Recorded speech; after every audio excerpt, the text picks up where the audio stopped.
Miss হবে না আপনার পছন্দের টিভি শো। দেখুন জি5 অ্যাপে একদম ফ্রি। 1 ইঞ্চিও জমি ছাড়া যাবে না। শত্রুকে গোড়া থেকে শেষ করতে ময়দানে নামবো আমরা। এবারে বিপদ যেন কেটেও কাটছে না। এই সমস্ত কার জন্য হয়েছে জানো? তোমার জন্য, তোমার গোয়ার তুমির জন্য। আমার গোয়ার তুমি? আমি আর কি করলাম? ও দেরি হয়ে গেছে বলে বলছো? আর বলো না, ওখানে একটু গল্প গাছা করতে করতে দেরি হয়ে গেল। আর আমি যদি সময় মতো আসতাম তাহলে গোবিন্দ আর গুন্ডাদের না গুলি করে মারতাম। জোনাকি শুধু ভয় দেখিয়েছে, আমি এবারে আমার এই লাঠি দিয়ে না মাজা ভেঙে দিতাম। থামো তো, এত বড় বড় কথা বলে কোনো লাভ আছে? আসল সমস্যা তো তুমি তৈরি করে রেখেছো। সেই কবে থেকে দেশের বাড়িতে আমাদের কুলদেবতা শালগ্রাম শিলাকে ফেলে রেখে দিয়েছো। আত্মীয়দের কাছে তিনি রয়েছেন। কেন রে বাপু, কতবার করে বলছি নিয়ে এসো নিয়ে এসো নিয়ে এসো, কথা শুনেছো আমার? না না, তুমি আমাকে বলেছো ঠিক কথা। আহা হা হা। আচ্ছা, বাড়ির ঠাকুর কেন বাড়ি ছাড়া হয়ে থাকবেন বলো তো? আর কুলদেবতাকে বাড়িতে প্রতিষ্ঠা করলে বাড়ির ওপর হয়তো এত বিপদ আপদ আর আসবে না। আচ্ছা বেশ বেশ, আমি তবে কালই ছোটনকে নিয়ে দেশের বাড়িতে চলে যাই, ফিরিয়ে নিয়ে আসি আমাদের এই বাড়ির প্রতিষ্ঠিত কুলদেবতার শিলাকে। ভালোই হয়েছে, পয়লা বৈশাখের শুভ দিনেই বিগ্রহ প্রতিষ্ঠা হবে। আর শোনো, তুমি একটা কাজ করো, এই একটু নারায়ণ পুজোর আয়োজনটা করে ফেলো। ঠিক বলেছো, নারায়ণ পুজো হবে আর বাড়িতে কুলদেবতার প্রতিষ্ঠা হবে, তার উপরে আবার পয়লা বৈশাখও। খুব ভালো হবে। ঠাকুর যেন সব বিপদ আপদ থেকে এই মৃত্যুর বাড়িকে আগলে রাখেন। তুমি দেখো ঠাকুর, তুমি দেখো।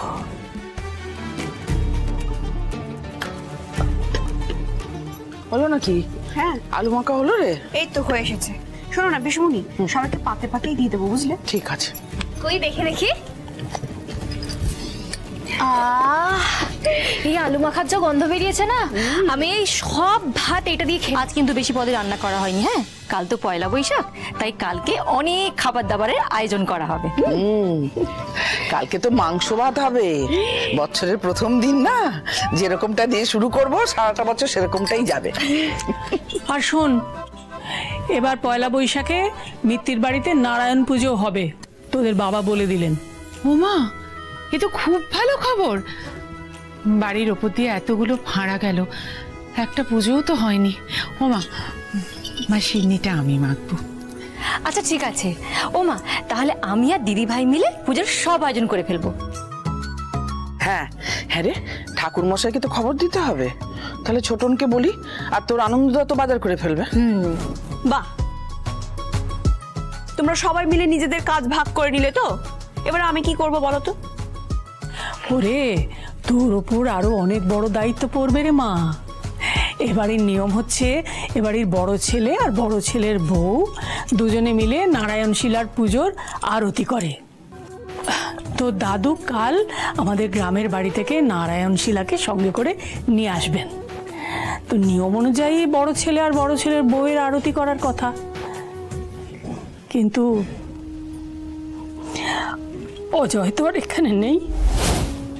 তাই তার পরের প্রজন্ম তুই আর দাদু ভাই দুজনে মিলে ঠাকুরের আরতি কর, এইটাই তোর দাদু আর আমার দুজনের খুব ইচ্ছে।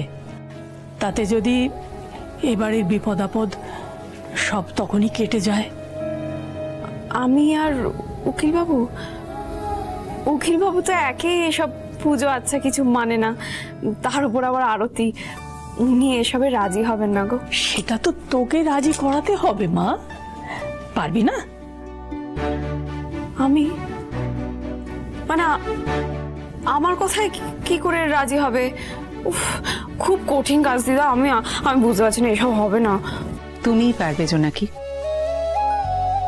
তোমার মধ্যে অসাধ্য সাধনের এক অদ্ভুত ক্ষমতা আছে। ধ্রুবকে যদি আরতির জন্য কেউ রাজি করাতে পারে, সেটা একমাত্র তুমি। আমি চেষ্টা করব, আমি সত্যি খুব চেষ্টা করব। আমি জানি না আমি সেটাতে সফল হব কিনা, কিন্তু এবারের মঙ্গলের জন্য আমি সব করতে পারি। আমি কথা বলবো উকিলবাবুর সাথে।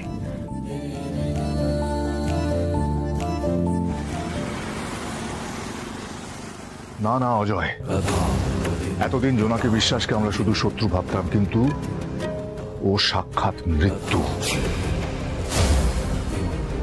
ওই কালনাগিনীর ছোবল খেলে আমরা দুজনেই বাঁচবো না অজয়।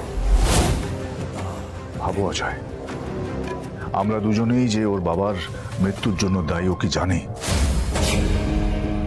ও কি জেনে বুঝেই মৃত্যুর বাড়িতে প্রতিশোধ নিতে এসেছে? ও কি ইচ্ছে করে তোমাকে ফাঁসালো অজয়? ও যদি প্ল্যান করে এই সবটা করে থাকে তাহলে কিন্তু অনেক বড় ক্ষতি করে দেবে তোমার আমার দুজনেরই। জোনাকি যে তোমাকে আর আমাকে, আমাদের দুজনকে শত্রু বলে মনে করে, এতদিনে নিশ্চয়ই সেটা বুঝতে পেরে গেছো তুমি। কি হবে রঘু, এমনিতে এত ঝুট ঝামেলা, তার উপরে জোনাকি। না না, ওই মেয়েটার জন্য আমাকে বাড়ির বাইরে থাকতে হচ্ছে। আমার পরিবারের থেকে দূর করে দিয়েছে ওই মেয়েটা।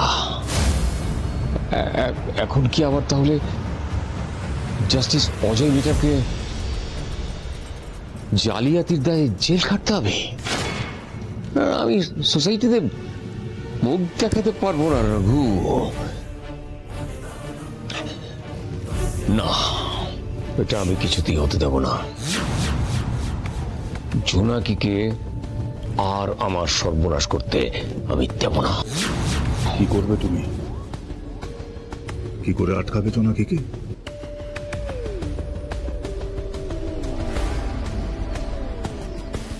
জোনাকির মা যে জেল খাটছে, এই সত্যিটা মৃত্যুর বাড়ির কেউ জানে না। এতদিন জোনাকি মৃত্যুর বাড়ি থেকে এই সত্যিটা লুকিয়ে রেখেছিল। এই সত্যিটা বারুদের মতো জোনাকির জীবনে আগুন জ্বালিয়ে দেবে।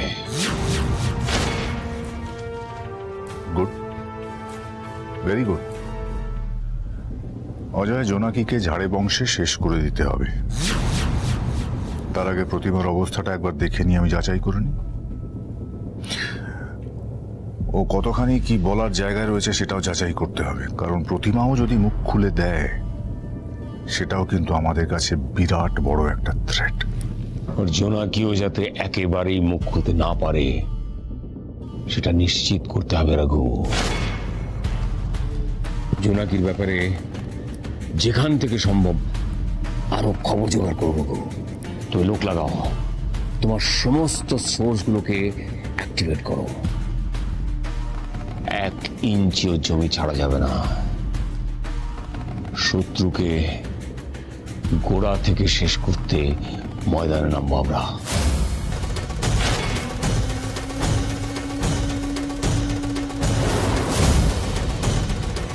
জি5 ডাউনলোড করুন আর সব এপিসোড দেখুন একদম ফ্রি।